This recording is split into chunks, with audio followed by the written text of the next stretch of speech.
let me explain what protandem is and what it does. Protandem is a NRF2 activator, and I realize that doesn't say anything to you guys if you're not a biochemist or have a PhD in some biomedical science. But I'm going to tell you very briefly what a NRF2 activator is and what it does. It can be viewed as a biochemical wake-up call. Literally, these substances are messengers.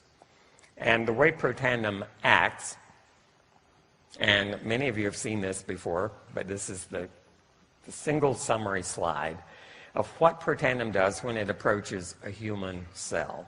And so in the upper right there, you see something labeled protandem. You've just taken a protandem.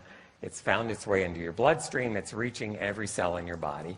And when protandem approaches any human cell, there are receptors on the surface of that cell. It's the analogy I use, it's like protandem steps on your front porch and it rings your doorbell. What happens inside that cell is there's a change occurring, just like when your chime goes off or your doorbell rings. Pushing the button outside has caused a change inside. In this case, an enzyme has been activated. An enzyme is a machine that does something chemically within the cell.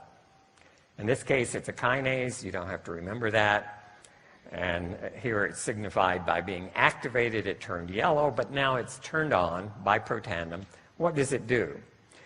Well, the important player here is that little red circle labeled NRF2. That's the biochemical messenger that needs to send information to the DNA in the nucleus of every cell in your body. And it's being held outside. The messenger is stuck to a blue protein there called KEAP1. And that complex is modified by this kinase. And what you can see is a little yellow group was added to NRF2. It's been chemically modified. So that activated enzyme caused by protandem ringing the doorbell, if you will, has modified NRF2, changed its structural shape. It looks different to the blue protein that's holding it. And as a result, the blue protein lets go of the NRF2. The blue protein, by the way, is stuck to the skeleton of the cell, so it's outside the nucleus. And that's where it's been holding NRF2. Now that NRF2 has been modified, it's released by the blue protein, and it's free to diffuse into the nucleus of every cell where the DNA resides. The DNA is the master blueprint for that cell, contains the plans for producing everything that cell needs to make. When protandem goes in there, when NRF2 goes in there, it now has access to 25,000 genes that are in the nucleus of every cell in your body. And about 400 or 500 of those genes have receptors where that NRF2 can bind and act. You can think of it as a key and a lock, or you can think of it as an electrical switch that gets flipped. The NRF2 finds the 500 genes that it can modify, it binds to them, it turns on that gene, and the end result is all 500 of those genes upregulate the thing that they encode, the blueprint for which they are for some product that the cell makes. So in this case, protective enzymes are produced in response to protandem. That's how it works in a nutshell. The actual biochemistry is a little more complicated, but not much.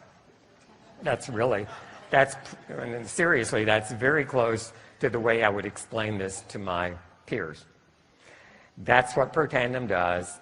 It activates NRF2. The cell makes more of its protective survival-related enzymes.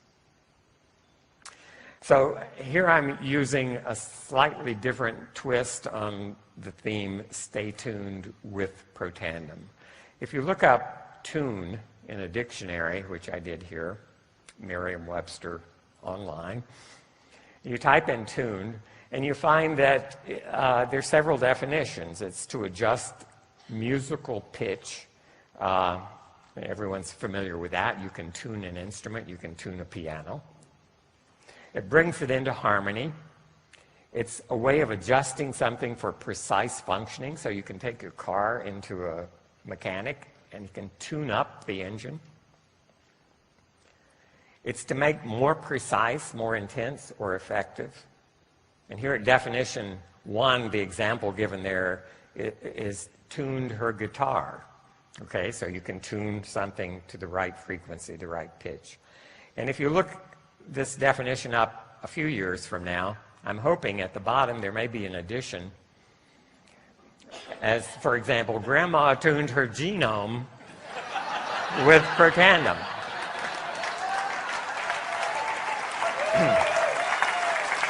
All right. Well, how is that going to work? Let me expand a little bit. A piano keyboard has 88 notes on it, and each note, you probably don't think about this even if you play a piano, but each note has an assigned frequency. You hit that note, you hear a tone that is a very precise frequency. Those are the actual frequencies for all 88 of those. They are defined. And if that key is not on that particular frequency, we would say that piano is out of tune, right? So let's suppose that in 1947, Grandma bought a brand new piano, and this is one chord from that keyboard, from the chord below middle C, so it's from low C to mid C, 13 notes. Each of them has a defined frequency, and when that piano was delivered to Grandma, every one of those 13 keys was right on, or very close to, the defined frequency for each of those notes. And as happens with pianos, let's assume that for whatever reasons, Grandma's piano spent 50 years in the attic. And maybe the grandchildren discover it, bring it down, dust it off, and check it out.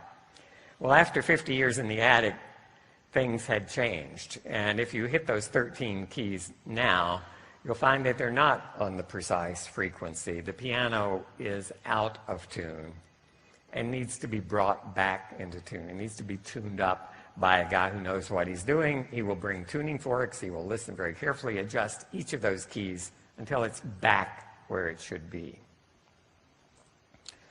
And the same thing happened to Grandma, by the way, in those 50 years. If you look at her genome, and instead of 88 keys, we're looking at 25,000 keys in the genome, where each key is one gene. And to be properly functioning, if we looked at Grandma's genome when she was 20 years old, no oxidative stress to speak of, those genes would have been in tune. These are the 400 genes, and this is real data from my laboratory, from human cells, 400 genes that respond most to protandem being added to the culture medium. And the height of, there are 400 little bars here, and you can't see them individually, but the height of each one tells you how frequently that gene is being expressed, how often that blueprint is being called out of the nucleus of that cell and functionally translated into the product for which that blueprint encodes. This is the way those 400 genes are expressed when oxidative stress is low. So we could call this a properly tuned genome. Because you can't see the individual genes when there are that many, I've taken a little area in the center part of this randomly in that red box, which is about 63 genes, and we're going to look at that a little more closely. They're now spread out. You can see them individually. The name of each gene is on the bottom of the axis, and they don't mean much to you, and some of them don't mean much to me. Some of them, in fact, are of unknown function. We know the gene is there. We know its sequence. We don't fully understand what that gene does. But in other cases, we know exactly what it does, what disease it may be involved in. So this is, I think, 63 genes chosen just to be in the middle of that range. And this is how they're expressed when oxidative stress is low, specifically when protandem is in the medium. If we grow, and this is in a human cell line, if we grow these same cells without protandem under conditions that have oxidative stress, what do you think it looks like? It looks like that, okay? So that's equivalent to grandma's piano after 50 years in the attic. And the difference between that and this is protandem. All right? It's a dramatic illustration.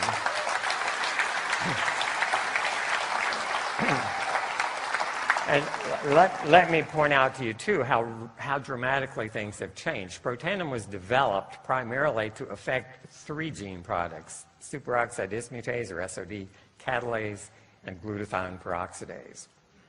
And the literature, as of 5 years ago, led us to believe that this could happen, this would happen with protandem. And indeed, it did affect those 3 genes.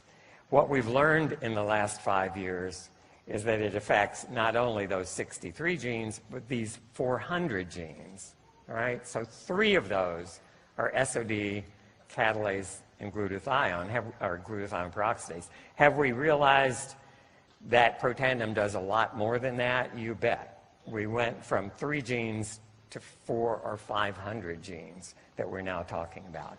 Each of those genes has its own story.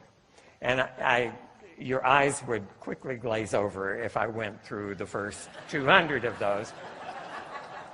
So what I'm going to do is give you an example on each end of the spectrum in the few minutes remaining. One of the genes that caught my eye when I looked at this entire 400 genes was at one end of the spectrum. That is, of all the genes that are downregulated, which one is downregulated the most? And this gene, called fatty acid binding protein 4, meant nothing to me at the time, was strongly downregulated by protandem. And I'll show you the data in a moment. And so what do I do when I see something like that? Well, I go to pubmed.gov that I showed you earlier. I type in fatty acid binding protein 4, or FABP4, the name of that gene. And my question is, what is this involved in? Is it good to be high? Is it good to be low? What do we know collectively about fatty acid binding protein 4? And this paper appeared just in the last month. And it says that this one and a related gene, fatty acid binding protein 5, another gene, are related to the metabolic syndrome. All right, that's epidemic in this country. That's when people get older, they get obese. It involves inflammation. It involves atherosclerosis. It involves type 2 diabetes. It involves calcification of arteries. A lot of nasty things are related to these 2 gene products. The conclusions from this paper, I just kind of summarized it. FABP4 and to a lesser extent FABP5 contribute to insulin resistance, which is part of type 2 diabetes, to atherosclerosis, hardening of the arteries, cardiovascular disease. Reduction of FABP4 provides a striking resistance to the development of insulin resistance and multiple features of the metabolic syndrome. All right, that's powerful. In this paper, they could lower FABP4 by genetic manipulations, things that we can't do to ourselves, but we can do to animals in a lab, provided resistance to metabolic syndrome. And at the bottom there, FABP4 is associated with metabolic syndrome, inflammation, coronary calcification in humans. What does protandem do to it? On the left, you see the effect of protandem on human cells in culture. The left bar is the control without protandem. At 2 concentrations of protandem increasing, you see an 85% reduction of this FABP4 gene product. The related one, FABP5, showed a 66% reduction in response to protandem. Right? The higher this gene is, the more likely you are to get metabolic syndrome, calcified arteries, and the related bad things that happen. At the other end of the spectrum, another gene, and again, when I saw this one, this is one of the most potently upregulated genes by protandem. The gene is named AKR1B10. That didn't mean anything to me, even though I'm a biochemist. It's a human aldehyde reductase, but I put it in PubMed to see what is this gene doing. Protandim strongly cranks it up. Is that a good thing or a bad thing?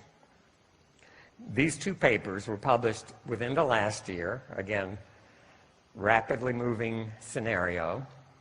And look at this title. This gene, AKR1B10, promotes cell survival, sounds good, by regulating lipid synthesis and eliminating carbonyls. Well, you may not know what carbonyls are, but carbonyls are related to T-bars, which you have heard before, lipid peroxidation products.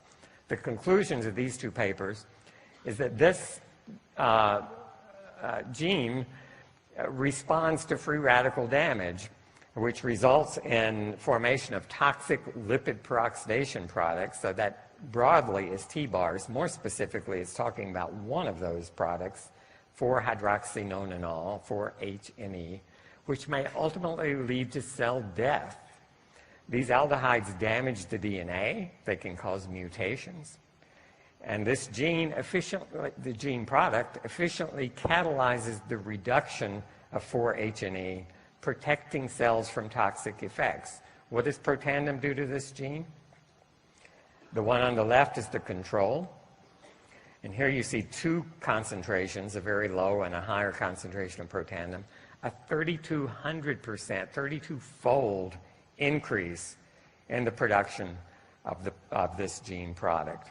And this is a good one. The more of this you have, the more protected you are, right? And each of those 400 genes can be analyzed in this way. And I have to tell you, I haven't made my way through all 400 of them, but I spend hours and hours ferreting out what those genes are, what they do, and the overall predominant theme is exactly what you've seen here. The genes that help our cells survive are upregulated. The genes that are doing the damage, causing the problems, are being decreased. So I think that's pretty much the end of what I have to say. I want to tell you a lot of these guys have contributed to what I've told you today.